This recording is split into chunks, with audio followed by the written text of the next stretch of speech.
ஸ்ரீ குருவாயூரப்பன் திருவடிகளே சரணம். இந்த தசகத்தோட 5வது ஸ்லோகத்தை நாம் இன்னைக்கு பார்க்குறோம். முதல்ல வார்த்தைகளை பிரித்து சொல்லலாம், பிறகு ஒவ்வொரு வரியும் சேர்த்து சொல்லலாம்.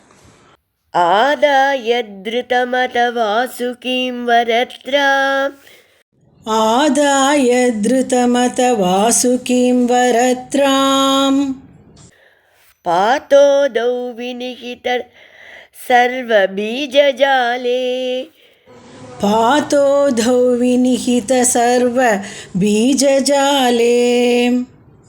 प्रारब्धे मतनविदौ सुरासुरैस्तैः प्रारब्धे मतनविदौ सुरासुरैस्तैः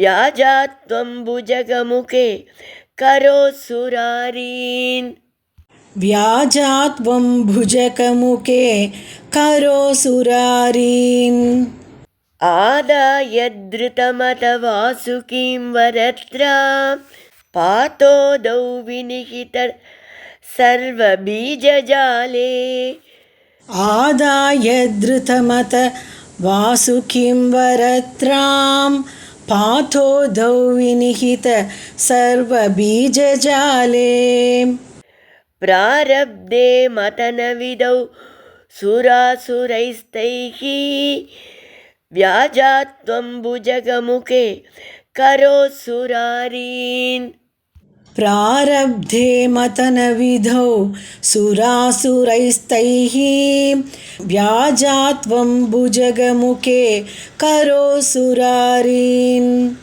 இப்போ நாம் இந்த ஸ்லோகத்தோட வார்த்தைகளை பிரித்து அர்த்தங்களை பார்க்கலாம்.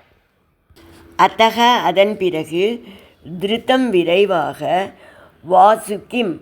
வாசுகி என்ற பாம்பை கடையும் கயிறாக கொண்டு வினிகித சர்வ பீஜஜாலே எல்லா வகை செடி கொடிகளின் விதைகளையும் பாத்தோதவ் பார்க்கடலில் இட்டார்கள்.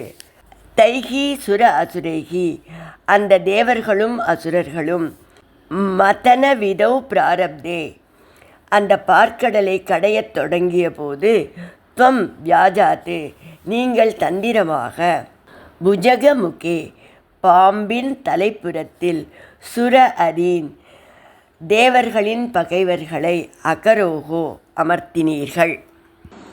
இப்போ இந்த ஸ்லோகத்தை முழுவதுமாக பாராயணம் பண்ணி இதோட முழு அர்த்தத்தையும் பார்க்கலாம். ஆதாயத்ருதமத வாசுகீம் வரத்ராம் பாதோதௌ வினிஹித சர்வபீஜஜாலே प्रारब्धे मतनविदौ सुरासुरैस्तैः व्याजात्वं भुजगमुखे करोऽसुरारीन्. இந்த ஸ்லோகத்தில் பட்டதிரிகள் பகவான் எப்படி இந்த பார்க்கடலை கடையறதுக்கு தேவர்களுக்கு ஒவ்வொரு ஸ்டெப்லேயும் அவளுக்கு உதவி செய்கிறார் அப்படின்னு எடுத்து காண்பிக்கிறார். முதல்ல மந்திரமலையை மத்தா பார்க்கடலில் நிலை பெற செய்யணும். அதுவே முடியல, அதுக்கு பகவான் தான் உதவி செய்கிறார். அதுக்கு பிறகு மற்ற இழுக்கிறதுக்கு கயிறு வேணும் இல்லையா, அந்த கயிறாக வாசுகிங்கிற பாம்பை எடுத்துக்கொள்ளுங்கள் அப்படின்னு சொல்லி கொடுத்துக்கிறார். அதுக்கப்புறம் பார்க்கடலை கடைய ஆரம்பிக்கிறதுக்கு முன்னால் கடலோட மேல் பரப்பு முழுக்க மூலிகைகளையும் விதைகளையும் போட்டு நிரப்புங்கள் அப்படின்னு சொல்லித்தரார். அதையும் தேவர்கள் செய்கிறா. அப்புறம் இன்னொரு விஷயம் சுவாமி யோசிக்கிறார். தேவர்களால் வாசுகியோட தலைப்பகுதியில் நின்று கடைய முடியாது, அது விஷப்பாம்பு இல்லையா. இது கடைய ஆரம்பித்த உடனே அதோட அந்த விஷக்காற்று வெளியில் வரும்ல, தாங்க முடியாது. அப்படிங்கிறதுனால தேவர்கள் அசுரர்களை விட அதுவும் இப்போ ரொம்பவே பலவீனமாக இருக்கா, அதனால் அவர்களால் தாங்க முடியாது. அப்படிங்கிறதுனால பகவான் ஒரு தந்திரம் பண்ணுறாராம், ஒரு வியாஜம் பண்ணுறாராம். தேவர்கள் அதித்தியோட புதல்வர்கள், உங்களை விட ரொம்ப உயர்ந்தவர்கள், அவர்கள் தலைப்பக்கம் நின்று கடையட்டும் அப்படின்னு அசுரர்கிட்ட சொல்கிறார். அதை கேட்ட உடனே மூர்க்க குணமுடைய அசுரர்கள், நாங்கள் எந்த விதத்தில் தாழ்ந்தவர்கள், நாங்கள் தான் தலைப்பக்கம் நின்று கடைவோம் அப்படின்னு பிடிவாதம் செய்து தலைப்பக்கம் போய் நின்று கொண்டார்கள். பகவானுடைய எண்ணப்படி தேவர்கள் வால்பக்கம் நின்று கடைந்தார்கள். இந்த இடத்துல நமக்கு என்ன தெரியுறது அப்படின்னா, பகவான் பயனெல்லாம் கருதி நாம் அவர்கிட்ட போய் நின்னாலும் அப்போவும் அவர் நமக்கு அனுகிரகம் பண்ணுறார்.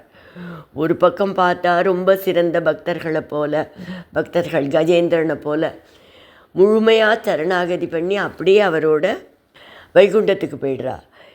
இந்த தேவர்கள் சின்ன சின்ன பலன்களை எல்லாம் எதிர்பார்த்து, தங்களோட வெற்றிகளை எல்லாம் எதிர்பார்த்து சுவாமிகிட்ட பிரார்த்தனை பண்ணுவா.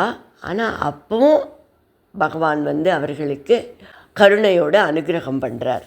அதை இந்த பார்க்கடல் கடையிற கதையில் நம்மளால் பார்க்க முடியறது.